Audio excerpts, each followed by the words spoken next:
Year-old Ahmed Ahady was arrested on weapons charges. Police say Ahady's number and address of the pawn shop that he owns or works at was found in the pocket of one of the suspected shooters.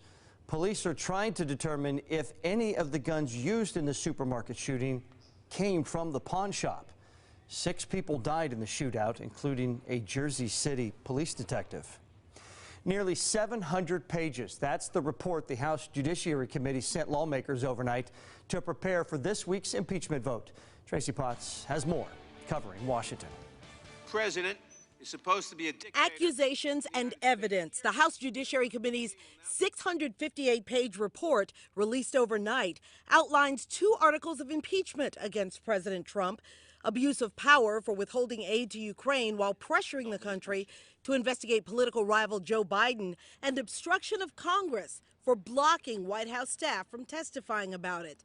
The final impeachment vote is expected Wednesday. There's not going to be any Republicans in the House. In fact, there'll be a handful of Democrats who will vote against impeachment in the House, including New Jersey Democrat Jeff Van Drew, who is reportedly switching parties to vote no, while most Democrats vote yes. We cannot take the risk that the next election will be corrupted through foreign interference solicited by the president. After Wednesday, the focus moves to the Senate, where Democrats are asking for a trial to begin January 9th, with acting White House Chief of Staff Mick Mulvaney and former National Security Advisor John Bolton as witnesses. Get this thing over with. I am clearly made up my mind. I don't need any witnesses. President Trump wants to call his personal lawyer, Rudy Giuliani, just back from Ukraine. Democrats worry Republicans in charge will rush to clear the president in a quick trial. The majority leader in the Senate saying we're going to get this over with. We know he's not going to be convicted. But the process must play out, beginning with a likely impeachment vote this week.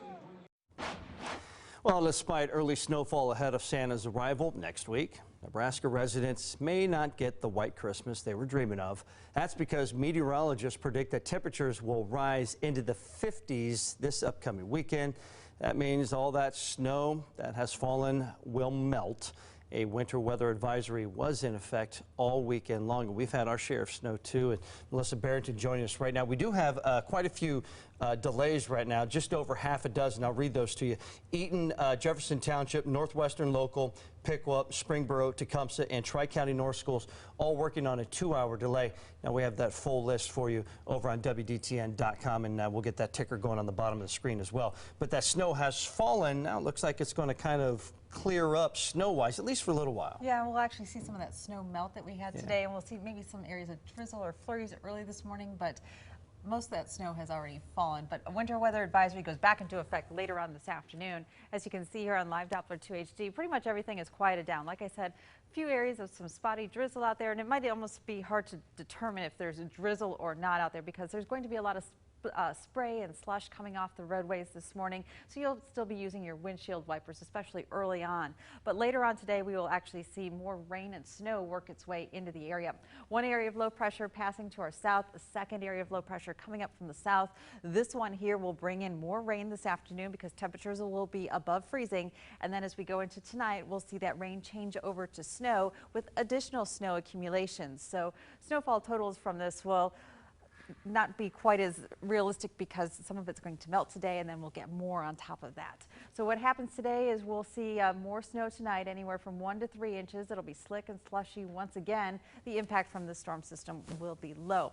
Your hour-by-hour forecast throughout the day, temperatures warming up into the middle 30s by later on this afternoon. We'll see the rain develop later today, and then, like I said, it'll change over to snow by later on tonight. Future tracks showing the moisture working its way in.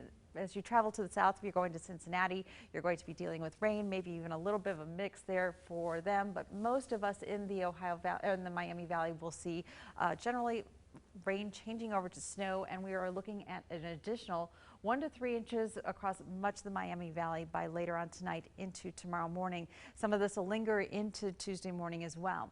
So this morning, some areas of drizzle and fog, 36 for that top temperature. The rain and the snow will be developing this afternoon. That'll affect the afternoon commute. And then tonight, we'll see it all change over to more snow, down to about 28 degrees and turning a little bit colder here. Breezy tonight with that snowfall with an additional 1 to 3 inches of snow. Then tomorrow, we're expecting to see that snow to end. We'll actually see maybe a little bit of sunshine by tomorrow afternoon. Temperatures topping out only into the lower 30s, and then it turns a little bit colder as we go into your Wednesday forecast. At least the sun will reappear once again. Wednesday being the coldest day of the week, only 25, and then we'll see temperatures dipping into the single digits here by Thursday morning. But then we see a nice warming trend as we head towards the end of the week with highs right around 45 degrees by Sunday.